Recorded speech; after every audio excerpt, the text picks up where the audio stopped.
Hello students, welcome to the class of accountancy. आज हम लोग क्लास को एक स्क्रीन रिकॉर्डिंग सिस्टम पे चला रहे हैं।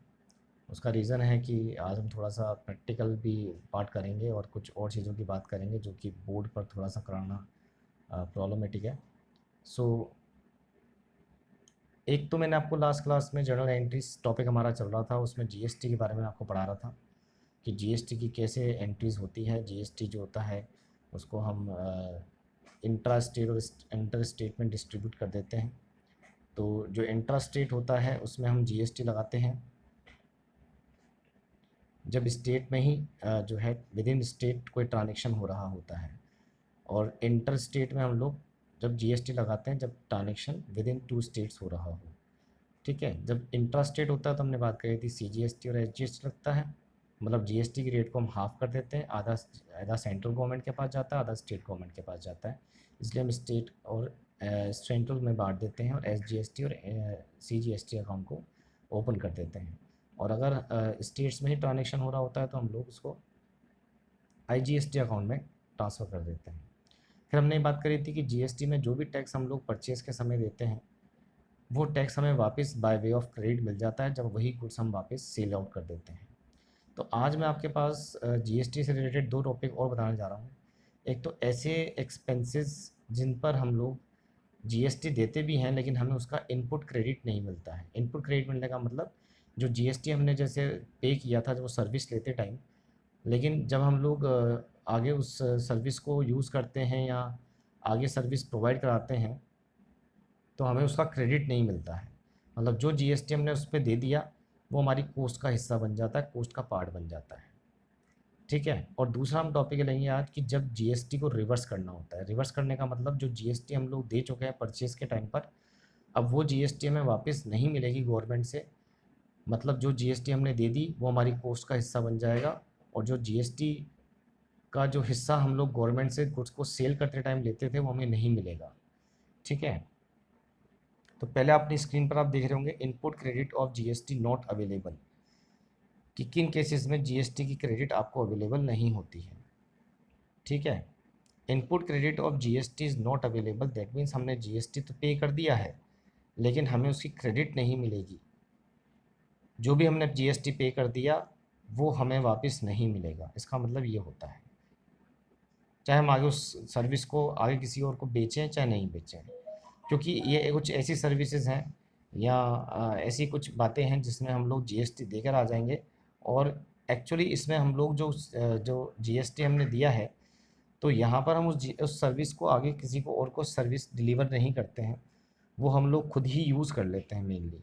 तो जब हम कोई चीज़ खुद ही यूज़ कर लेते हैं, आगे उसको सेल आउट नहीं करते हैं या आगे कोई सर्विस को प्रोवाइड नहीं कराते हैं, तो जो जीएसटी हम दे चुके होते हैं वो हमारी कॉस्ट का हिस्सा बन जाता है। जैसे फूड एंड ब्रेवरेज एक्सपेंसेस जो बिज़नेस में होते हैं, इस पर आप जो भी जीएसटी देख रहे हो, जैसे मान लीजिए रेस्टोरेंट से आपने कोई फूड मंगाया ऑफिस में और उस पर आपने जीएसटी दिया, तो अब वो जीएसटी जो आपने दिया वो आपको वापस नहीं मिलेगा, क्योंकि वो आपकी कॉस्ट का हिस्सा बन जाएगा। क्योंकि वो गुड्स, वो जो फूड है वो आप बेच नहीं रहे आगे, वो आप खुद सेल्फ कंजप्शन में काम में ले रहे हैं। इसी तरह मेंबरशिप फ़ीस है, हेल्थ एंड फिटनेस सेंटर की हेल्थ इंश्योरेंस का खर्चा है, एम्प्लॉयज़ का करा रहे हैं मान लीजिए आप, तो भी आपको ये जीएसटी का क्रेडिट नहीं मिलेगा। जो फ्री गिफ्ट स्टाफ को आप दे रहे हैं उसका भी नहीं मिलेगा। स्टाफ से तो वैसे भी कोई सैलरी वगैरह कुछ भी आप देते हो स्टाफ को तो उस पर जीएसटी लगता ही नहीं है। इसके बाद आप कोई व्हीकल वगैरह परचेस कर रहे हो जो कि ट्रांसपोर्टेशन बिजनेस में नहीं है, मतलब आपने अपने खुद के सेल्फ के लिए गुड्स कोई व्हीकल ख़रीदा है, जैसे आपने कार ख़रीद ली और वो खुद ही आप बिज़नेस में नहीं खुद के यही यूज़ कर रहे हो, तो आपको जीएसटी जो आप दे चुके हो कार पर वो आपको वापस नहीं मिलेगी। अब वो गवर्नमेंट की हो गई और आपको उसका क्रेडिट नहीं मिलेगा, फिर चाहे आप उसको आगे सेल ही क्यों ना कर दें। इसी तरह मैंने बताया जो गुड्स एंड सर्विस हम लोग पर्सनल कंजम्पशन में यूज़ कर लेते हैं, क्योंकि देखो जीएसटी जो हम परचेज़ के समय देकर आए हैं वो वापस गवर्नमेंट का देने का सीधा सा लॉजिक कॉन्सेप्ट यही है कि गवर्नमेंट अपने आप को टैक्स का नुकसान नहीं होने देना चाहती है, रेवेन्यू का नुकसान नहीं होने देना चाहती है। तो वो ये कहती है कि आप अभी आल फिलहाल जब आप गुड्स खरीदते हो या सर्विस लेते हो तब आप टैक्स दे दो, फिर आगे आप जब कस्टमर से जो है गुड्स सर्विस आगे उनको बेचोगे तो कस्टमर से लेकर हमें जमा करा दो, तो जो आपने हमें जमा कराई थी परचेज के टाइम पर वापस हमको दे देंगे। लेकिन अगर आपने गुड्स एंड सर्विस आगे बेची ही नहीं, खुद ने ही कंज्यूम कर ली, यूज़ कर ली, तो हम आपको जीएसटी जो आपने खुद ने दी थी वो वापस नहीं देंगे, क्योंकि हमें तो टैक्स का नुकसान हो जाएगा अगर हम वापस आपको जीएसटी दे देंगे तो। ठीक है ना। इसलिए गवर्नमेंट वो जीएसटी आपको वापस नहीं लौटाएगी, वो जीएसटी आपकी कॉस्ट का हिस्सा बन जाएगा।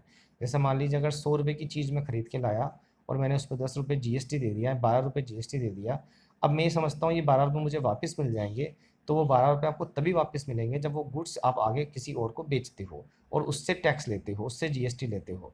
तो गवर्नमेंट कहती है ठीक है, वो जो जीएसटी आपने कस्टमर से लिया वो हमको आप जमा करा दो, तो हमने जो आपसे टैक्स 12 रुपये परचेज के टाइम पर लिया था वो हमको वापस दे देंगे। लेकिन अगर आपने वो गुड्स खुद ने ही यूज़ कर लिया तो हम ये मानेंगे कि हमने आपने वो गुड्स आगे बेचा ही नहीं, आपको अगर जीएसटी मिलेगी नहीं तो आप हमको जमा भी नहीं कराओगे। इसलिए हमने परचेज़ के समय जो आपसे टैक्स ले लिया, अब वो हमारा हो गया, वो हमको आपको वापस लौटाएंगे नहीं, और हमारे लिए आप ही कस्टमर हो गए, क्योंकि जीएसटी का फाइनल बर्डन तो कस्टमर के ऊपर ही आएगा जो उस गुड्स एंड सर्विस को फाइनली कंज्यूम करेगा। और अगर आपने कंज्यूम कर लिया तो हम आपको ही कस्टमर मान लेंगे और आपको इनपुट की क्रेडिट, मतलब परचेज के समय जो टैक्स जीएसटी आप देके आए उसी क्रेडिट नहीं देंगे। इसी तरह goods and services purchase for sale which are exempt for levy of GST, मतलब आपने गुड्स एंड सर्विस परचेज तो करी थी सेल के लिए, मतलब आगे बेचने के लिए, लेकिन आपके बिजनेस में वो गुड्स एंड सर्विस जो है उस पर जीएसटी लगता ही नहीं है। मतलब परचेज का समय तो लग गया, लेकिन आपने जब सेल करना चाहा तब वो जीएसटी से वो गुड्स एग्जेम्प्ट हो गया, उस पर जीएसटी लगा ही नहीं, लगता ही नहीं है। गवर्नमेंट ने उसको जीएसटी से फ्री कर दिया, तो अब गवर्नमेंट आपको उस पर जीएसटी नहीं देगी, इनपुट जो आप दे चुके हो। इसी तरह हमारा टॉपिक है when GST reverse, GST of जो है credit is reversed. GST reverse का मतलब क्या है कि जैसे मान लो मैंने परचेज के समय पे गुड्स खरीदने के टाइम पे 12 रुपये की जीएसटी ले ली गवर्नमेंट से, और मैंने अपनी बुक्स में, मेरी अकाउंट्स में, जर्नल में मैंने जीएसटी को डेबिट कर दिया, ये मानते हुए कि मुझे वापस गवर्नमेंट से मिलेगी। लेकिन मैंने कहा जैसे आपने गुड्स, मान लीजिए आपका गुड्स लॉस्ट हो गया, डिस्ट्रॉय हो गया, या गुड्स बेकार हो गया, आपने राइट ऑफ कर दिया, या चैरिटी में दे दिया, फ्री सैंपल में दे दिया, या प्रोप्राइटर जो बिजनेसमैन है उसने खुद ने यूज़ में ले लिया। तो अगर गुड्स आपने खुद ने ही किसी भी तरीके से यूज़ में ले लिया और आगे उसको आप किसी भी कंडीशन में नहीं बेच पा रहे, तो अब जो जीएसटी आपने डेबिट किया था आपकी बुक्स में, ये मानते हुए कि वो आपको वापस मिल जाएगा, अब वो आपको वापस नहीं मिलेगा क्योंकि आपने गुड्स को बेचा नहीं है। इसलिए उस केस में आपने जो जीएसटी डेबिट किया है वो आपको वापस आपकी बुक्स में रिवर्स करना पड़ेगा। मतलब डेबिट किया है तो क्रेडिट करना पड़ेगा, और सेल्स के टाइम पे क्रेडिट किया है तो आपको डेबिट करना पड़ेगा। ठीक है। तो अगर आपने जीएसटी को रिवर्स करने की बात हम कर रहे हैं तो उसका सीधा सा मतलब ये है कि जो जीएसटी आप क्लेम करना चाह रहे थे गवर्नमेंट से, जीएसटी अकाउंट को डेबिट करते करते हुए जब आपने जीएसटी पे किया था परचेज के टाइम पर, अब वो आपको क्रेडिट करना पड़ेगा, वो आपको नहीं मिलेगा क्योंकि आप उस गुड्स को आगे बेच नहीं पा रहे। वो गुड्स ख़राब हो गया, बेकार हो गया, आपने चैरिटी में दे दिया फ्री में, या फ्री सैंपल्स में दे दिया एडवर्टाइजमेंट के तौर पर, या फिर आपने खुद ने ही पर्सनल यूज़ में इसको ले लिया, तो अब आपको जीएसटी वापस नहीं मिलेगी जो आप परचेज के टाइम पर दे के आए हो। तो अगर आपने उसको डेबिट कर रखा है, जीएसटी को इनपुट आपने दिखा रखा है कि हम लोग को इतना गवर्नमेंट से लेना है, तो अब क्योंकि आप वो ले नहीं सकते तो आपको उसे रिवर्स करना पड़ेगा। तो मतलब आपने डेबिट किया था तो उसको आपको क्रेडिट करना पड़ेगा। ठीक है, इस बात को हम आगे एग्जाम्पल से समझते हैं। ये कुछ जीएसटी के नोट्स हैं जिससे मैं आपको ये चीज़ें समझा रहा हूँ, और अब हम लोग कुछ जीएसटी की अकाउंटिंग ले लेते हैं। तो वो थोड़ा सा ये ट्रांजेक्शन हमने पहले ही पढ़े हुए हैं, जैसे हम लोग परचेज के टाइम पर जीएसटी देते हैं, तो मैं आपको जो रिवर्स समझा रहा हूँ उसका मतलब समझा रहा हूँ क्या होता है।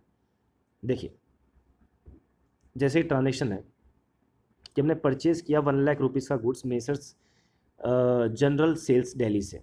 अच्छा, हम कौन है ये आप देख लीजिए, ये मान के चलना जब मैं आपको एंट्री सिखा रहा हूँ कि ये जो ट्रांजेक्शन है वो मेसर्स अमर सन्स दिल्ली कर रही है, मतलब उसकी बुक्स में हम रिकॉर्ड कर रहे हैं, और उसकी जीएसटी की जो रेट है वो है CGST 9%, SGST 9% और IGST 18%।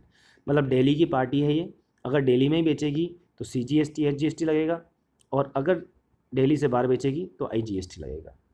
ठीक है। अभी जैसे इन्होंने गुड्स खरीदा दिल्ली से ही, तो एंट्री क्या होगी, परचेज गुड्स आ रहा है, परचेज अकाउंट डेबिट करेंगे, और इस पर हमने जो जीएसटी पे किया 1,00,000 पर 9%, इनपुट CGST, इनपुट SGST वो डेबिट कर देंगे, और टू जिसको पैसा देना है to messrs sales general sales, उसको हम लोग 1,18,000 से क्रेडिट कर देंगे, टोटल बिल का जो अमाउंट हमें बनेगा। इसका नोट यही लिखा हुआ है कि it is the intra state with in the Delhi, मतलब इंट्रा स्टेट मतलब स्टेट के अंदर ही हमने परचेस किया है, इसलिए CGST और SGST लिवाय होगा मतलब लगेगा। ठीक है, चलिए अब आप देखें आगे। अगला ट्रांजेक्शन है, हम परचेस कर रहे हैं ऑफिस की चेयर 10,000 की, मेसर्स फर्नीचर मार्ट, ये भी दिल्ली से खरीद रहे हैं कैश में। तो यहाँ पर भी हम फर्नीचर खरीदते हैं तो GST लगेगा। फर्नीचर आ रहा है, असेट आ रही है, DR करेंगे, फिर उस पर इनपुट GST लग रहा है खरीदने टाइम पर, इसलिए इनपुट CGST SGST DR करेंगे। IGST क्यों नहीं लगा, क्योंकि हम दिल्ली से ही हैं और दिल्ली से ही हम लोग खरीद रहे हैं और कैश में पेमेंट कर रहे हैं, इसलिए लिखेंगे टू कैश। अब कुल कैश कितना पेमेंट होगा कि 10,000 का तो फर्नीचर और 900 का GST। ठीक है, यहाँ पर भी इंट्रा स्टेट GST की बात थी। अब आ जाओ, तीसरा ट्रांजेक्शन है, परचेज किया हमने गुड्स 50,000 का मेसर्स परफेक्ट सेल से और फरीदाबाद की पार्टी है हरियाणा से। अब यहाँ पर आप देखें हरियाणा है, तो हमने बात करी थी हरियाणा मतलब आप दिल्ली से आप हरियाणा में परचेज सेलिंग करते हैं तो यहाँ पर IGST लगेगा, क्योंकि ये स्टेट चेंज हो गया। तो with in 2 states of transaction हो रहा है तो IGST लगेगा। एंट्री होगी परचेज कर रहे हैं, परचेज अकाउंट DR होगा। GST लग रहा है तो इनपुट IGST DR होगा, क्योंकि SGST और CGST क्यों नहीं होगा, क्योंकि हमने हरियाणा से परचेजिंग करी है। दिल्ली के हम थे, दिल्ली से करते तो IGST CGST और SGST लगता, बट हम क्योंकि दूसरे स्टेट से खरीद रहे हैं तो IGST लगेगा। और पेमेंट हम चेक से कर रहे हैं इसलिए बैंक अकाउंट क्रेडिट हो जाएगा। तो कुल पेमेंट कितना होगा 50,000 प्लस जो है GST की रेट 18%, और अब यहाँ GST 9% अलग अलग नहीं होगा, टोटल 18% लग जाएगा IGST का और टोटल 59,000 का पेमेंट हो जाएगा। ठीक है, अब देखिए कुछ ट्रांजेक्शन पे GST नहीं भी लगता है, जैसे ये एक सेल नहीं है, ये एक सर्विस है। हम एक पेमेंट कर रहे हैं वेजेस का, सैलरी या वेजेस का वर्कर को 50,000 कैश में, तो सैलरी पे GST नहीं लगता है, वेजेस पे GST नहीं लगता है, इसलिए यहाँ पर नॉर्मली एंट्री करनी है, वेजेस आपका एक्सपेंस है डेबिट करेंगे, या सैलरी भी आपका एक्सपेंस होता है डेबिट करेंगे, और कैश में पेमेंट कर रहे हैं, कैश जा रहा है, कैश क्रेडिट कर देंगे, कैश एसेट हमारी कम हो गई और वेजेस एक्सपेंस था इसलिए डेबिट हो गया। इसी तरह अगला ट्रांजेक्शन है इलेक्ट्रिसिटी, हम इलेक्ट्रिसिटी का बिल पे कर रहे हैं, इलेक्ट्रिसिटी बिल पर भी GST नहीं लगता है, इसलिए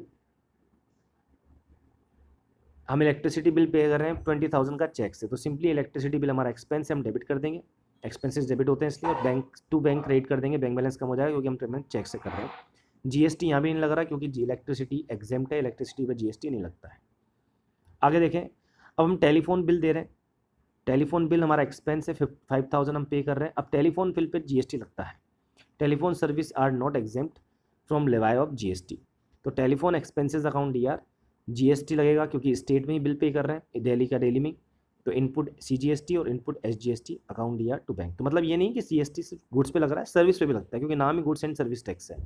बट हाँ, कुछ सर्विसेज नेगेटिव लिस्ट में है, मतलब जिन पे टैक्स GST अप्लाई नहीं होता है, वो जैसे सैलरी है, एम्प्लॉय को आप वेजेस वगैरह पे करते हो उस पर GST अप्लाई नहीं होता है। इलेक्ट्रिसिटी बिल जो गवर्नमेंट को दे रहे हो उस पर भी आप, मतलब गवर्नमेंट से लगभग मिलने वाली सर्विसेज पे GST नहीं लगता है, लेकिन बाकी सर्विसेज पे GST लगता है, तो उस पर हम लोग GST जिस तरह परचेज के टाइम पे डेबिट करते थे वैसे ही सर्विसेज लेते टाइम में यहाँ एक्सपेंसेस पे करते समय भी हम डेबिट करेंगे। ओके, अगला एक्सपेंस है रिपेयर एंड मेंटेनेंस का, हम एक कॉन्ट्रैक्टर को ये रिपेयर एंड मेंटेनेंस दे रहे हैं 1,00,000 रुपये चेक से, तो रिपेयर एंड मेंटेनेंस एक्सपेंस हमारा डेबिट हो जाएगा, तो उस पर वही GST लग रहा है, डेबिट हो जाएगा, पेमेंट चेक से कर रहे हैं, बैंक क्रेडिट हो जाएगा, कुल मिलाकर 1,18,000, 1,00,000 का तो अमाउंट है सर्विस का जो हमने लिया है रिपेयर एंड मेंटेनेंस का, और उस पर 99% CGST SGST लग रहा है। इसके बाद अगला हम परचेज कर रहे हैं मशीन, मशीन पे भी GST लगता है, और कहाँ से खरीद रहे हैं, गुजरात से, तो गुजरात दिल्ली के बाहर है, अगला अलग स्टेट हो गया, तो यहाँ पर अब लगेगी IGST। तो एंट्री क्या होगी, मशीन असेट है, आ रही है हमारे पास, खरीद रहे हैं हम, जो भी असेट आ रही है डेबिट होगी, असेट बढ़ रही है इसलिए, उस पर लग रहा है इनपुट IGST असेट है आपकी जो आप दे चुके हो, इनपुट मिलेगा आपको, क्रेडिट मिलेगा, उसका डेबिट कर देंगे। और टू मेसर्स अर्पित मशीन्स, क्योंकि ये ट्रांजेक्शन उधार का है, जब तक कि कोई लिखा हुआ नहीं हो हम ये मानेंगे ट्रांजेक्शन उधार का है, पार्टी का नाम लिख देंगे, क्रिएटर बना देंगे। तो कुल मिला के मेसर्स अर्पित को हमें 2,36,000 देने हैं, 2,00,000 मशीन के और 36,000 बिल के, तो उसे हम क्रिएट कर देंगे, इसे हमने उनका क्रिएटर बना दिया। ये नोट लिखा हुआ है कि मशीन हमने खरीदी है इंटर स्टेट में ट्रांजेक्शन में गुजरात से, इसलिए यहाँ पर IGST लग रहा है। अब आप देखिए, आपको एक रिवर्स कैसे करते हैं उसका एक एग्जांपल बता रहा हूँ। देखिए यहाँ पर हमने कुछ गुड्स जो हमने खरीदा था मेसर्स जनरल सेल से, ऊपर हमने एक ट्रांजेक्शन देखा था, मेसर्स जनरल सेल से हमने कुछ गुड्स खरीदा था दिल्ली से, और अब उस गुड्स को हमने आगे बेचा नहीं, हमने इसको एनजीओ को चैरिटी में दे दिया। इसका मतलब क्या है, अब ये गुड्स आप आगे सेल आउट नहीं करेंगे, लेकिन क्योंकि आपने ये गुड्स खरीदा था उस समय आपने जीएसटी दी थी, आपने इनपुट जीएसटी को डेबिट किया था। अब क्योंकि ये जीएसटी आपको नहीं मिलेगी तो आपका इनपुट जीएसटी अब आपकी असेट नहीं है। असेट तब होती है वो जब आपको फ्यूचर में गवर्नमेंट से मिल जाती, और गवर्नमेंट से तब मिलती जब आप उस गुड्स को सेल करते। बट आप यहाँ सेल नहीं करेंगे गुड्स को क्योंकि आपने चैरिटी में दे दिया। तो अब वो जीएसटी जो आप दे के आ चुके हो गवर्नमेंट को, वो आपको वापस नहीं मिलेगा, वो आपकी कॉस्ट का पार्ट बन जाएगा। तो अब 10,000 का हमने अगर गुड्स डोनेशन में दिया है तो हम एंट्री क्या करेंगे, डोनेशन में हमारा एक्सपेंस है, हम डेबिट कर देंगे, और जो जीएसटी हमने उस गुड्स पे दी थी उसे हम रिवर्स करते हुए क्रेडिट कर देंगे। ठीक है, रिवर्स करने का मतलब है जो जीएसटी आपने डेबिट किया था उसे उल्टा करके क्रेडिट कर दो, आप रिवर्स कर दो। तो इससे क्लियर हो जाएगा कि अब उस गुड्स पे आपको जीएसटी जो आपने डेबिट कर रखी थी वो आपको ये मानते हुए आपने डेबिट करी थी कि वापस मिल जाएगी, अब नहीं मिलेगी। ठीक है, और परचेस हम क्रेडिट कर देंगे क्योंकि गुड्स हमारा जा रहा है। जब हम परचेस करते हैं, गुड्स खरीदते हैं, स्टॉक बढ़ता है, हम डेबिट करते हैं परचेस अकाउंट को। लेकिन अगर परचेस किया हुआ ही गुड्स हम लोग चैरिटी में दे दें, डोनेशन में दे दें, खुद सेल्फ यूज़ ले लें, तो हम परचेस अकाउंट को वापस क्रेडिट कर देंगे। तो गुड्स तो 10,000 का था, इस पर 900 जीएसटी हमने पहले डेबिट किया था, अब रिवर्स कर रहे हैं। तो हम कह सकते हैं कि कुल मिला के जो हमने अब गुड्स डोनेशन में दिया है वो 10,000 का नहीं, हमें तो 11,800 का पड़ा। 11,800 का क्यों पड़ा, क्योंकि जो जीएसटी हम दे चुके हैं गवर्नमेंट को वो हमको वापस नहीं मिलने वाली। तो अब वो हमारी कॉस्ट का हिस्सा हो गया। जो चीज़ हमें वापस नहीं मिलेगी वो मेरी लागत है, मेरी कॉस्ट का हिस्सा है, इसलिए हमें जो वापस नहीं मिलेगी, इसलिए मैं जीएसटी को यहाँ पर डेबिट करूँगा, मतलब क्रेडिट कर दूंगा, रिवर्स कर दूंगा। यह है जीएसटी रिवर्सल का एग्जाम्पल। नीचे नोट दिया हुआ है कि गुड्स हमने चैरिटी में दे दिया is not a sale of goods, क्योंकि हम बेच नहीं रहे इस गुड्स को, ये सेल नहीं है। इसलिए जो जीएसटी हमने सीजीएसटी एसजीएसटी दिया था, क्योंकि दिल्ली से गुड्स खरीदा था, दिल्ली में हमने वापस जब वहाँ पर हमने खरीदा था हमने सीजीएसटी एसजीएसटी दिया था, वापस उसको रिवर्स कर देंगे। तो हमने जो गुड्स पे जीएसटी सीजीएसटी एसजीएसटी दिया था रिवर्स परचेज के टाइम पर, उसको हमने क्या कर दिया, रिवर्स कर दिया। क्लियर है बात की नहीं? ठीक है, अगला एग्जाम्पल देखिए। एक कंप्यूटर हमने परचेज़ किया मेसर्स एचपी लिमिटेड नोएडा से 50,000 का, और इसको हमने डोनेशन में दे दिया एक एनजीओ को। पेमेंट हमने इंटरनेट बैंकिंग से किया है। अब यहाँ क्या हो रहा है कि हमने कंप्यूटर खरीदा, लेकिन कंप्यूटर हैंड टू हैंड हमने क्या कर दिया, डोनेशन में दे दिया। अगर ऐसा होता पहले हम खरीदते बाद में डोनेशन में देते, तो पहले हम खरीदने के टाइम पर कंप्यूटर अकाउंट डेबिट करते, एसेट आ रही है हमारे पास, उस पर जीएसटी देते, वो भी डेबिट करते और टू बैंक करते। फिर हम डोनेशन देते, हम एंट्री करते डोनेशन अकाउंट डीआर, फिर टू कंप्यूटर चला गया, कंप्यूटर को सीआर कर देते, और फिर जो जीएसटी भी हमने डेबिट करी थी वो हमने क्रेडिट कर देते हैं। लेकिन इतनी माथाफोड़ी करने का कोई मतलब ही नहीं है, क्योंकि हमने सीधा कंप्यूटर खरीदा और सीधा हमने उसको एनजीओ को डोनेट कर दिया, हम अपने बुक्स में लेके ही नहीं आए उसको। तो हम ये बोलेंगे सीधा कि हम क्या कर रहे हैं, डोनेशन कर रहे हैं। हालांकि जीएसटी यहाँ पे रिवर्स होगी, लेकिन जीएसटी रिवर्स तब होगी ना, रिवर्स करने का मतलब क्या, उल्टा। उल्टा तो तब करोगे ना जब आपने पहले उसको आपकी बुक्स में लिखा हो, आपने उसको लिखा ही नहीं, आपने सीधा क्या करा, कंप्यूटर खरीदा और डायरेक्ट डोनेशन में दे दिया। तो अब यूँ बोलो कि सीधा मैंने क्या कर दिया, डोनेशन कर दिया, ना मैंने जीएसटी एक तरीके से दी है, ना मुझे मिलने वाली है। लेकिन हाँ, मुझे बिल कितने का देना पड़ेगा। आप देखिए मैंने 50,000 का कंप्यूटर खरीदा है, लेकिन मुझे बिल तो 59 का बनेगा जीएसटी इंक्लूड करके, इसलिए मेरे लिए तो एक तरीके से कॉस्ट का हिस्सा हो गया ये। तो मेरे लिए डोनेशन 50,000 का नहीं 59,000 का हो गया इंक्लूडिंग जीएसटी। तो asset given as donation is not a sale of goods, therefore input GST is not claimed. ठीक है, हम चाहते तो उसकी दो एंट्री बनाते, पहले परचेस करते कंप्यूटर उसकी एंट्री बनाते, फिर उस पर जो डोनेशन देते हैं डोनेशन में दे देते कंप्यूटर, फिर उसकी एंट्री बनाते। तो पहले हम जीएसटी जब हम खरीदते रहे हम कंप्यूटर पर लगाते, उस टाइम हम जीएसटी को डेबिट कर देते और बाद में हम उसको क्या कर देते, क्रेडिट कर देते। लेकिन हमने ऐसा नहीं किया, क्योंकि ये स्मार्ट अकाउंटिंग नहीं है। स्मार्ट यही है कि क्योंकि आपने बुक्स में उसको लेके नहीं आना, आपने अपनी सेट ही नहीं बनाई उसको, आपने डायरेक्ट उसको डोनेशन में दे दिया, तो ना आप जीएसटी परचेस के टाइम पर डेबिट करो और ना ही क्रेडिट करो। डेबिट इसलिए मत करो क्योंकि आपको जीएसटी मिलने वाली वैसे ही नहीं, क्योंकि आपको ये बात पहले ही बता देगी ये कंप्यूटर में जो खरीद रहा हूँ ये मुझे डोनेशन में देना है। क्लियर है बात की नहीं? अब आते हैं इसी तरह बैंकिंग चार्जेस। अगर हमसे बैंक कुछ चार्ज ले रहा है तो उस पर भी जीएसटी लगती है। जैसे बैंक ने हमने 500 चार्ज लिया और हमने बैंक से 1 लाख का ड्राफ्ट बनवाया, इसलिए तो यहाँ कुल मिलाकर अब बैंक चार्जेस ले रहा है, तो बैंक चार्जेस हमारे लिए एक्सपेंस से डेबिट होगा, लेकिन इस पर भी जीएसटी लगती है। तो जीएसटी डेबिट कर देंगे, इनपुट सीजीएसटी, इनपुट एसजीएसटी, और टू बैंक क्रेडिट कर देंगे। क्लियर है? फिर हम बढ़ते हैं आगे। हमने कोई इंटरेस्ट वगैरह दिया है 5,000 का बैंक लोन पर, इस पर कोई जीएसटी नहीं लगता, क्योंकि ये कोई सर्विस नहीं है, ये ट्रांजेक्शन बनी है ओनली, कि हमें जो है इंटरेस्ट हमने लोन लिया था उस पर हम इंटरेस्ट दे रहे हैं, इसलिए it is not leviable in GST. Interest is not subject to GST, it is not service, ये सर्विस ही नहीं है, ठीक है, क्योंकि ये तो मनी ट्रांजेक्शन है और मनी ट्रांजेक्शन केवल अगर होता है तो वो ना तो सर्विस है ना गुड्स है और वो जीएसटी के दायरे में नहीं आता है। अब इसी तरह रेंट है, रेंट पे भी जीएसटी लगता है तो रेंट अकाउंट डेबिट कर देंगे, सीजीएसटी एसजीएसटी डेबिट कर देंगे और बैंक को क्रेडिट कर देंगे क्योंकि रेंट पे जीएसटी लगता है। क्लियर है? तो ये कुछ सर्विसेज भी हम पढ़ रहे हैं आज जिस पे जीएसटी लगता है और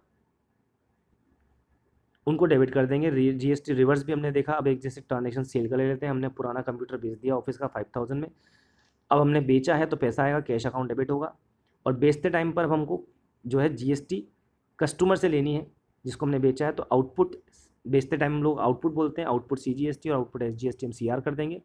अब ये हमारी क्या है, लायबिलिटी है, दोनों जीएसटी लायबिलिटी क्यों है, क्योंकि ये गवर्नमेंट को हमें देना है और कंप्यूटर चला गया, असेट चली गई, इसलिए सीआर कर देंगे।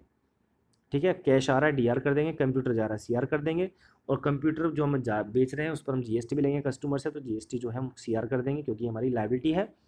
ये जीएसटी जो हमें कस्टमर से मिलेगी बेचते टाइम पर, ये हमें गवर्नमेंट को वापस देनी है। इसी तरह आगे हम गुड्स बेच रहे हैं 1 लाख रुपीज़ का हरिओम को, हरिओम सेल्स को दिल्ली में बेच रहे हैं तो गुड्स बेचने पे जीएसटी लगेगा, लेकिन बेचा है इसलिए आउटपुट जीएसटी लगेगा। यहाँ हमको जीएसटी लेनी है कस्टमर से, तो हरिओम को हम डेबिट कर देंगे। गुड्स बेच रहे हैं हरिओम को, कैश नहीं आ रहा तो हम डेटर बनाएंगे, हरिओम को डेबिट कर देंगे। टू सेल्स क्रेडिट कर देंगे, सेल्स गुड्स बेच रहे हैं हम इसलिए, और उस पर हम लगा रहे हैं जीएसटी, तो जीएसटी को हम क्रेडिट कर देंगे। ठीक है, और ये जो जीएसटी में मिली है हमारी लायबिलिटी है। और ये सीजीएसटी एसजीएसटी क्यों लग रहा है, क्योंकि हम लोग विद इन स्टेट दिल्ली में ही बेच रहे हैं। अगला ये, यहाँ हम गुड्स बेच रहे हैं मोहन स्टोर को, फरीदाबाद हरियाणा में। अब यहाँ स्टेट चेंज हो गया तो यहाँ पर सेल तो कर रहे हैं हम, लेकिन क्योंकि यहाँ पर स्टेट दूसरा है तो आईजीएसटी लगेगी, इसलिए आउटपुट आईजीएसटी सीआर करेंगे और टू सेल्स, सेल्स के सामने सेल्स का अमाउंट आएगा, जीएसटी के सामने जीएसटी आएगा और मोहन के सामने 59,000 आएगा जो बिल बनेगा, क्योंकि हमें कुल मिला के मोहन से कितने लेने हैं 59,000, मोहन हमारा डेटर बनेगा, उससे पैसे लेने हैं, इसलिए इसको डेबिट कर देंगे। तो आई थिंक आपको ये बात क्लियर होगी जीएसटी के ट्रांजेक्शन कैसे रिकॉर्ड होते हैं। जीएसटी रिवर्स कब होती है, जब आपको जीएसटी का पैसा वापस नहीं मिलेगा, परचेज या सर्विस के टाइम पर आपने जो जीएसटी दिया है, आपने उस गुड्स को खुद को ही यूज़ में ले लिया तो जीएसटी रिवर्स करनी है। इनपुट किया था जब खरीदा था जीएसटी आपने डेबिट करी थी, अब आपको क्या करनी पड़ेगी, क्रेडिट करनी पड़ेगी। तो ये कुछ और एग्जांपल मैंने आपके सामने जीएसटी के आपको सिखाए हैं।